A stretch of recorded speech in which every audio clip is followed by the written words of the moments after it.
This is a 2020 FLHRP Road King from Harley Davidson from the factory. This is what it looks like when you order a police model from the factory. There's a lot to do on it to make it into a Boston police motorcycle, so stay tuned.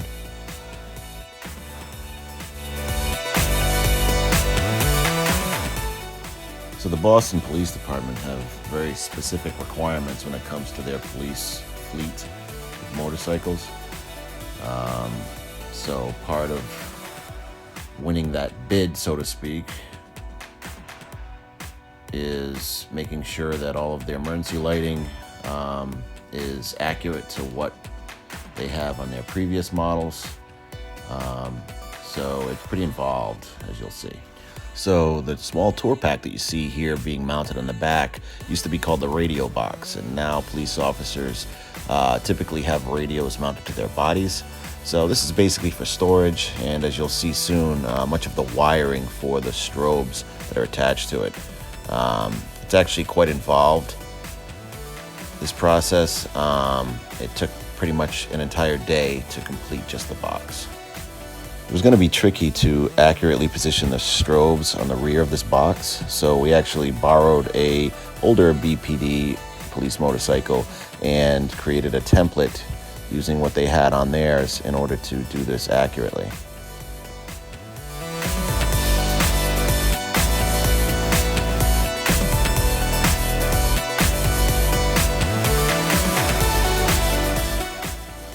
So the lighting in the rear are controlled separately from all the rest of the lights in the bike.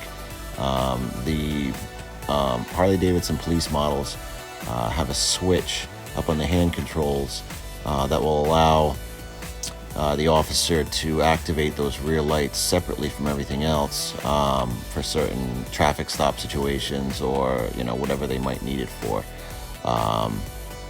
Those also have to be configured so that they, as you'll see later when we turn them on, that they kind of wig-wag back and forth opposite of each other, as opposed to all the rest of the lighting. Like I said, when all the lighting's activated, the rest of the lights on the box, the side lights, and the smaller ones that you saw me install initially, are controlled by a small module inside the box that just kind of alternate their patterns as well. And the top light bar that you see up there that I put on first very quickly in this video is a brake light and actual turn signal light LED that we added. That didn't come with the box at all. None of these lights came with the box. These were all ordered from Whelen.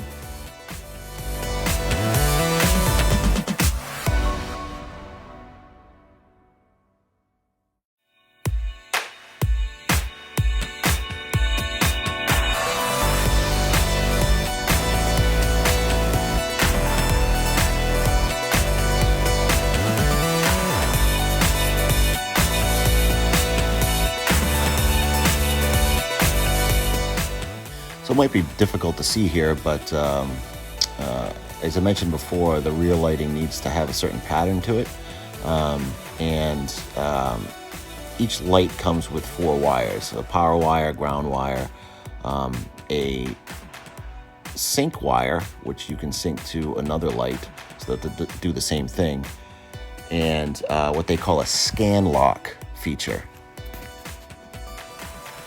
The scan lock feature allows for us to change the pattern of each strobe individually or together if they're linked together.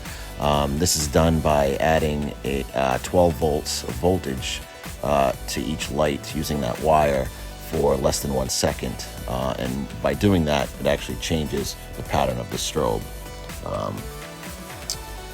We do that later at the end when everything's completed. It's kind of a hassle. And it can be difficult to get the pattern you want. So here on the left side of the bike is the factory flasher relay, which I'm removing and rewiring to power all of the strobes except for the rear strobes that we talked about that are on a separate circuit. So at this point, I'm taking that wire as well as a ground wire for everything and adding several wires to the turn signal and run brake circuit for that light bar that we added at the beginning, as well as the separate circuit for the rear strobes. All this gets run through a conduit that we try to clean up at the end and make it look nice and neat. That conduit runs through a rubber grommet at the bottom of the box. That is the same grommet that is used for a clutch cable on a 13 and prior fairing touring bike. Part of the build includes a run brake turn signal module, which, if you're familiar with, turns the turn signals into brake lights as well. However, on the light bar, because it's pre-colored in the LEDs, we're unable to allow that to be used as a brake light in the turn signals. So we have to wire the turn signals to the inboard side of that module. So at this point, all of the lighting on the box is complete. They're all activated at this time. As I mentioned earlier, the rears can be controlled separately. As you can see, the light bar with the turn signal and run brake light is operating properly. The next step is to add some more lighting to the rear. Although it's not emergency lighting, it's something that the BPD has on all their motorcycles. So check it out.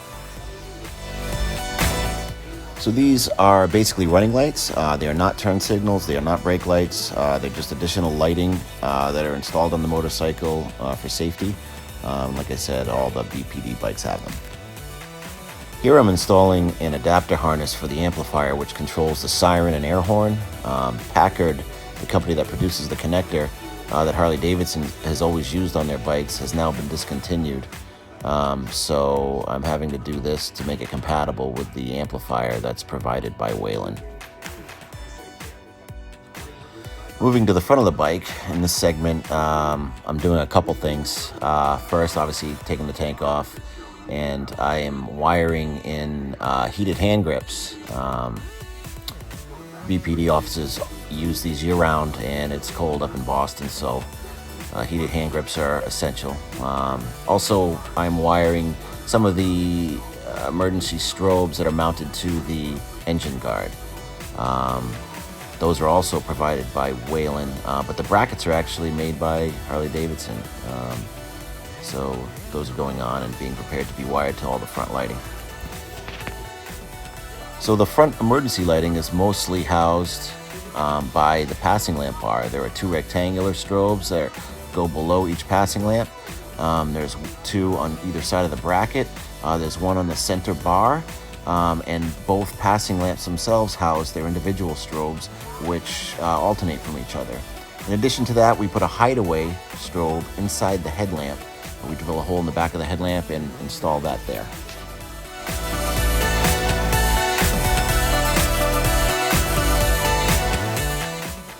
So all of the strobes that we just installed in the passing lamp, as well as in the headlamp and on the engine guard, are all powered from the same switch.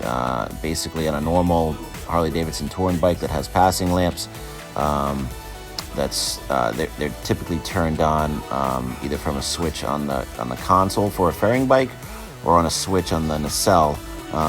These lights are turned on from a rocker switch, the same rocker switch that controls the rear lighting, and it's on the hand controls. So in this clip, you can see I'm installing the siren and air horn. It's incorporated together. So this device on its own is pretty much a paperweight. This needs to be incorporated with an amplifier, which is what you saw me installing the harness for earlier on the other side of the bike, which really brings it alive, as you'll see later. And here is a shot of all of the emergency lighting activated and completed. The humming you hear are the cooling fans we installed on the left side of the bike. All of the Boston Police motorcycles have them. So applying the decals, it's probably my least favorite part of this process, just because there's really no way to determine whether they're straight. It's kind of, everything's done by eye. we ran into some issues with air bubbles under certain decals, probably because of the humidity, or I'm not sure why, but this process was kind of tedious, and I thought it would be the fun part of the build, but actually, in retrospect, it proved to be somewhat difficult. But we did the best we could, and I think they came out pretty well. And we're close to the finish line now.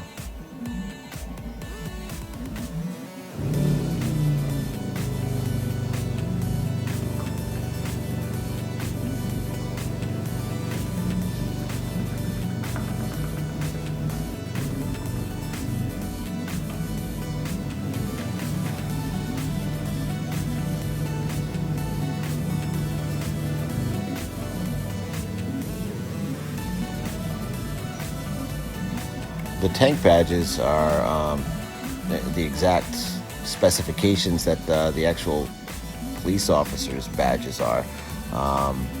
They're specially made for their motorcycles, and they look pretty nice.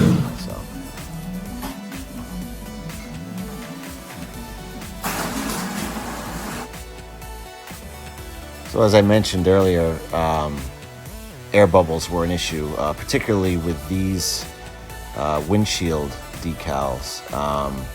Long strips of vinyl placed on a curved surface in a humid environment. It just proved to be an issue.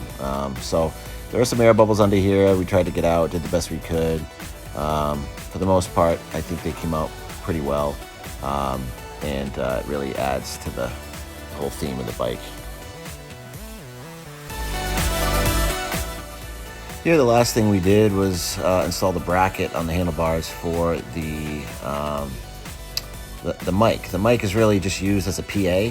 Like I said before, the police officers have their own radios attached to their bodies.